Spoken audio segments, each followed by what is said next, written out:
ನಾನು ಮೊದಲೇ ತಮಗೆ ತಿಳಿಸ್ದ ಹಾಗೆ ಇವತ್ತು ಎಲ್ಲದಕ್ಕಿಂತ ಒಂದು ಚಾಲೆಂಜ್ ಜೀವನದಲ್ಲಿ ಏನಪ್ಪ ಅಂದರೆ ಆರೋಗ್ಯವನ್ನು ಕಾಪಾಡ್ಕೊಳ್ಳೋದು ಒಂದು ದೊಡ್ಡ ಚಾಲೆಂಜ್ ಆಗಿಬಿಟ್ಟಿದೆ ಈಗ. ನೋಡಿ, ಬಾಂಧವ್ಯಗಳು ಎಷ್ಟೊಂದು ಅಳಸೋಗಿದೆ. ಮೊದಲು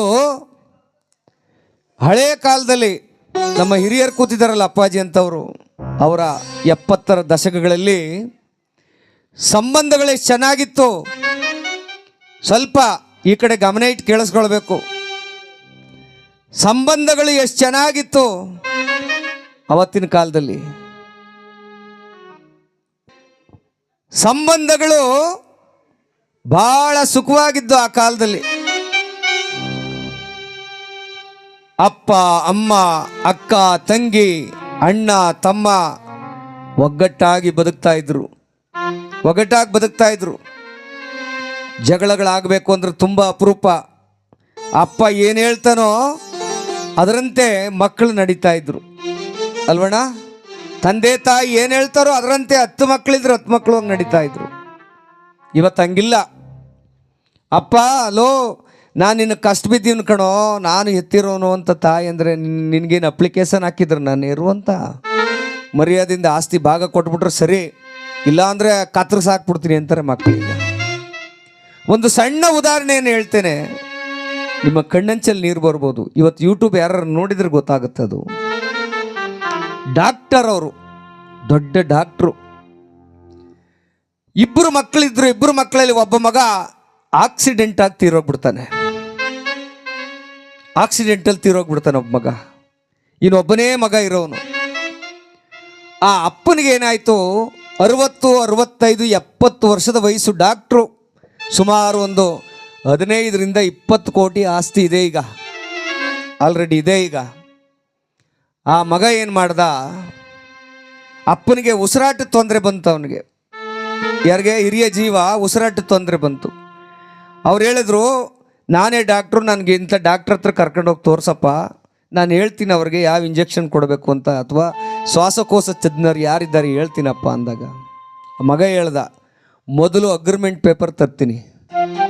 ಆ 20 ಕೋಟಿ ಆಸ್ತಿ, ಊರಲ್ಲಿರುವಂಥ ಸೈಟು, ಇಲ್ಲಿರುವಂಥ ಮನೆ ನನ್ನ ಹೆಸ್ರಿಗೆ ಬರ್ಕೊಟ್ರೆ ಮಾತ್ರ ನಿನ್ನ ನೋಡ್ಕೊಳ್ತೀನಿ, ಇಲ್ಲಾಂದರೆ ಯಾವುದೇ ಕಾರಣಕ್ಕೂ ನಿನಗೆ ಆಸ್ಪತ್ರೆಗೆ ತೋರಿಸಲ್ಲ. ಹೆಂಡತಿ ತುಂಬ ದಿನಗಳ ಹಿಂದೆ ತೀರೋಗಿದ್ದಾಳೆ ಪಾಪ. ಆ ಯಪ್ಪನಿಗೆ, ವಯಸ್ಸಾದ ಜೀವಕ್ಕೆ ಯಾರೂ ಆಸರೆ ಇಲ್ಲ. ಯೋಚನೆ ಮಾಡಿ, ಮುಂದೊಂದು ದಿನ ನಮಗೂ ಈ ಸ್ಥಿತಿ ಬರ್ಬೋದಲ್ವಾ. ಸಂಬಂಧಗಳು ಸತ್ತೋಗ್ತಾವೆ ಅಂತ ಹೇಳಿದ್ದು ಇದೇ ಉದ್ದೇಶಕ್ಕೆ. ಹಾಗೇನು ಮಾಡಿದ್ರು, ಆ ಡಾಕ್ಟ್ರು ಕ್ಲಿನಿಕ್ ಕೆಲಸ ಮಾಡ್ತಿದ್ರಲ್ಲ, ಕ್ಲಿನಿಕ್ ನಡೆಸ್ತಾ ಇದ್ರಲ್ಲ, ಆ ಕ್ಲಿನಿಕಲ್ಲಿ ಒಬ್ಬಳು ಆಯಾ ಇದ್ಲು. ಅಂದರೆ ಸ್ವಲ್ಪ ಸಹಾಯಕ್ಕಾಗಿ ಒಂದು ಅಜ್ಜಿ ಏನಾದರೂ ಇಂಜೆಕ್ಷನ್ ಕೊಡೋದು, ಅದು ಸಹಾಯ ಮಾಡೋದಕ್ಕಿದ್ಲು. ಆಕೆ ಯಾರೋ ಒಬ್ಬ ಮುಸ್ಲಿಂ ಮಹಿಳೆ, ಸಾರಾ ಅಂತ.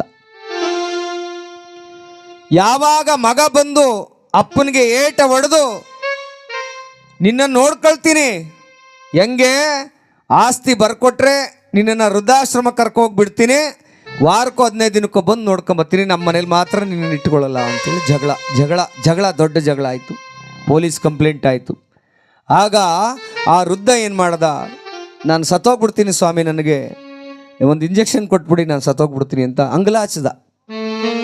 ಆಗ ಈ ಸಾರಾ ಇದ್ಲಲ್ಲ, ಮುಸ್ಲಿಂ ಮಹಿಳೆ, ನನ್ನ ತಂದೆ ಸಮಾನ ನೀವು ಅಪ್ಪಾಜಿ, ನೀವು ಸಾಯೋದು ಬೇಡ, 1 ದಿನವೋ 2 ದಿನವೋ ನನಗೆ ಅನ್ನ ಹಾಕಿದ್ದೀರಿ, ನಮ್ಮನೆಗೆ ಬಂದಿರಿ ನೀವು ಅಂಥೇಳಿ ಆ ತಾಯಿ, ಅವಳಿಗೂ 60-65 ವರ್ಷದ ಆಸುಪಾಸು, ಆ ತಾಯಿ ಮತ್ತು ಮಗಳು ಆ ಯಪ್ಪನ ಆ ಮುಸ್ಲಿಂ ಮನೆಯಲ್ಲಿ ಕರ್ಕೊಬಂದು ಆರೈಕೆ ಮಾಡ್ತಾ ಇದ್ದಾರೆ ಈಗಲೂ ಕೂಡ.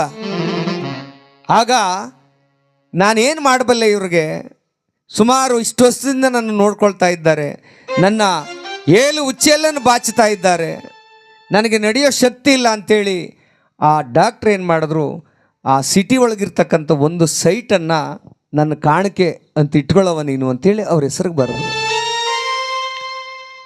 ಸರಿಯಾ ತಪ್ಪ? ಸರಿ ಅಂದರೆ ಒಂದು ಚಪ್ಪಾಳೆ ನೀಡ್ಬೋದು. ಆ ತಾಯಿ ಮುಸ್ಲಿಂ ಮಹಿಳೆಗೆ ಈ ಅಪ್ಪ ಒಂದು ಸೈಟನ್ನು, ಚಿಕ್ಕ ಪುಟಾಣಿ ಸೈಟನ್ನು, ಅವ್ವ ಮನೆ ಇಲ್ಲ ಅಂತೀಯೇ, ಇದೊಂದು ಸೈಟ್ ಇಟ್ಕೋ.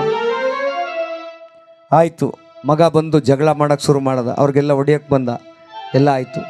ಆಗ ತಂದೆಗೆ ಇನ್ನೂ ದೊಡ್ಡ ಯೋಚನೆ ಶುರುವಾಯಿತು. ಓಹೋ, ನನ್ನ ಆಸ್ತಿಯನ್ನು ಸಂಪೂರ್ಣವಾಗಿ ಏನಾರು ಇವನ ಕೈಲಿ ಕೊಟ್ಟರೆ ಇನ್ನು ಜೂಜಾಡಿ ಕಳೆದು ಬಿಡ್ತಾನೆ ಅಂತೇಳಿ ಏನು ಮಾಡಿದ್ರು, ಆ ಪುಣ್ಯಾತ್ಮ ಒಂದು ದೇವಸ್ಥಾನದ ಟ್ರಸ್ಟ್ಗೆ ಅಷ್ಟೂ ಕೋಟಿ ಹಣವನ್ನು ದಾನ ಮಾಡಿಬಿಟ್ರು. ಅವರು ಬಂದಂಥ ಭಕ್ತಾದಿಗಳು ಪ್ರಸಾದ ರೂಪದಲ್ಲಿ ನನ್ನ ಹೆಸರಲ್ಲಿ ಊಟ ಮಾಡ್ಕೊಂಡು ಹೊಟ್ಟೆ ತುಂಬ ಹೋಗ್ಲಿ ಅಂತೇಳಿ ಅಷ್ಟೂ ಆಸ್ತಿಯನ್ನ ದೇವಸ್ಥಾನಕ್ಕೆ ಬರೆದ್ಬಿಟ್ಟು, ಮಗ ಇವತ್ತು ಹುಚ್ಚನಾಗಿ ತಿರುಗ್ತಾ ಇದ್ದಾನೆ. ಕುಡಿದು ಕುಡಿದು ಕುಡಿದು 2 ಕಿಡ್ನಿನೂ ಫೇಲ್ ಆಗಿ ಅವನಿಗೆ ಹುಚ್ಚನಂಗೆ ತಿರುಗ್ತಾ ಇದ್ದಾನೆ. ಅಪ್ಪ ಮುಸ್ಲಿಂ ಮಹಿಳೆ ಮನೆಯಲ್ಲಿ ಆರೈಕೆ ಪಡೀತಾ ಇದ್ದಾನೆ. ಇಡೀ 20 ಕೋಟಿ ಆಸ್ತಿ ಎಲ್ಲ ಒಂದು ದೇವಸ್ಥಾನ ಟ್ರಸ್ಟ್ಗೆ ಹೋಗಿದೆ. ಇದು ಒಂದು ಕಡೆ. ಇಂಥ ಕರುಣೆ ಇಲ್ಲದ ಮಕ್ಕಳು ಕೂಡ ಈ ಸಮಾಜದೊಳಗಿದ್ದಾರೆ ಅಂತ ಅನ್ನೋದಕ್ಕೆ ಇದು ಒಂದು ಉದಾಹರಣೆ. ಯೋಚನೆ ಮಾಡಿ, ನಿಮಗೆ ಜನ್ಮ ಕೊಡುವಾಗ, ನಮ್ಮನ್ನು ಹೆರುವಾಗ ತಾಯಿ ಆ ಹೆರಿಗೆ ವಾರ್ಡಲ್ಲಿ ಒದ್ದಾಡ್ತಾ ಇದ್ರೆ ಅಪ್ಪ ಹೊರಗಡೆ ದುಡ್ಡಿಗಾಗಿ ಹಲದಾಡ್ತಾ ಇರ್ತಾನೆ. ಯಾಕೆ ಹೇಳಿ? ಅಲ್ಲಿ ಫೀಸ್ ಕಟ್ಟಿದ್ರೆ ಇಲ್ಲಿ ಆರೈಕೆ. ಅಪ್ಪ ತನ್ನ ಕಣ್ಣೀರನ್ನ ಒರೆಸ್ಕೊಂಡು ಚಳಿ ಮಳೆ ಗಾಳಿ ಎಂದನೆ ಅಲ್ಲೋಗಿ ಫೀಸ್ ಕಟ್ಟೋ ಕೊಡದಾಡ್ತಿರ್ತಾನೆ.